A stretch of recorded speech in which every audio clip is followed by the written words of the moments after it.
Mamba Mentality simply means trying to be the best version of yourself. That's what the mentality means. It means every day, you're trying to become better. And it's a constant quest. It's an infinite quest. So starting at the age of 2, when I first started playing the game, and on and on and on, I always ask questions. I always try to get better every single day. It's funny. To me, the mentality is a really simple one in the sense that the confidence comes from preparation. So when the game's on the line, I'm not asking myself to do something that I haven't done thousands of times before, right? So when I prepare, I know what I'm capable of doing, I know what I'm comfortable doing, and I know what I'm not comfortable doing, right? And so in those moments, if it looks like I'm ice cold or not nervous, it's because I've done it thousands of times before. So what's one more time? I want that. It's scary because you're afraid that if you put your heart and soul into it and you fail, then how are you going to feel about yourself, right? So being fearless means putting yourself out there and going for it. No matter what, go for it. Not for anybody else, but for yourself. The important thing to understand is you can't shortchange yourself. Like you're not cheating anybody but yourself. Right? I mean, you're tired. You're literally this far away from the line. Why would you not go that extra to touch the line? If I let him get away with that, right? All of a sudden he starts maybe a cheat something over here, right? Not give his best over here, not give his best over here. And as years go on, he's going to be he's not going to reach his full potential because he's been taking these little shortcuts that just add up. And you can't let that happen. Our job as teachers, as mentors, as inspirers, it's our responsibility to hold them accountable to those things. Whatever you're doing at that moment is what you're doing at that moment. It's like that's where the obsessiveness is having attention to detail for the action that you are performing at the time you're performing it.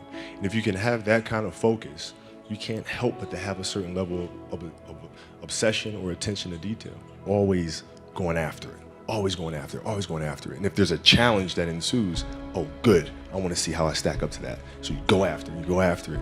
And it's just, it's fun. It's like you get a chance to compete against opponents, and you get a chance to see where you stack up against them. It's like, I want to see.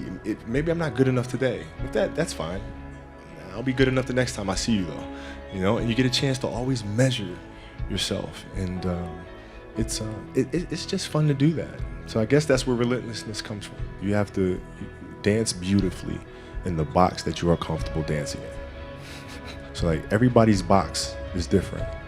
My box was to be extremely ambitious within the sport of basketball. Your box is different than mine, right? Every kid here has their own box, but it doesn't mean that your box isn't as beautiful as mine, right? Everybody has their own. It's your job to try to perfect it and make it as beautiful of a canvas as you can make it. And if you have done that, then you have lived a successful life. You have lived with Mamba Mentality. So it doesn't mean you have to go out here and do all of these crazy things. I'll have to be like this person or that person. No, what are you comfortable being? What is it that you want to do with your life? And once you have that, then you try to live it to the best of your ability. Vision of what my goal is changed drastically as I got older. So like as a kid, I said, I want to be the best ever. Right? And now you go through your life and everything you do is try to be the best ever, be the best ever, be the best ever. And as you get older, you start understanding that those things are very superficial things. Right? And everybody has a different opinion about it. No matter what you do, I can win 20 championships. There's always an opinion on who's the best. Everybody has different opinions.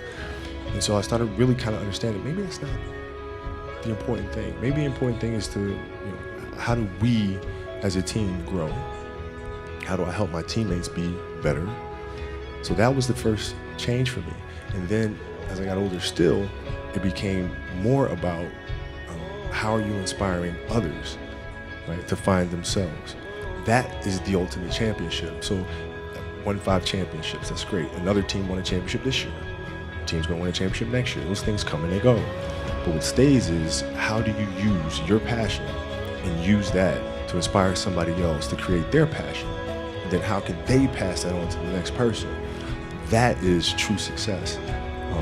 So my goals have changed drastically from the time I was 6 years old to the time I was 17, to the time I was 25, and now I'm sitting here at 37. I think the greatest fear that we face is ourselves, actually. I think it's not anything that's external or anything that's superficial. I think the greatest fear you face is yourself, because we all have dreams, and it's very scary sometimes to accept the dream that you have.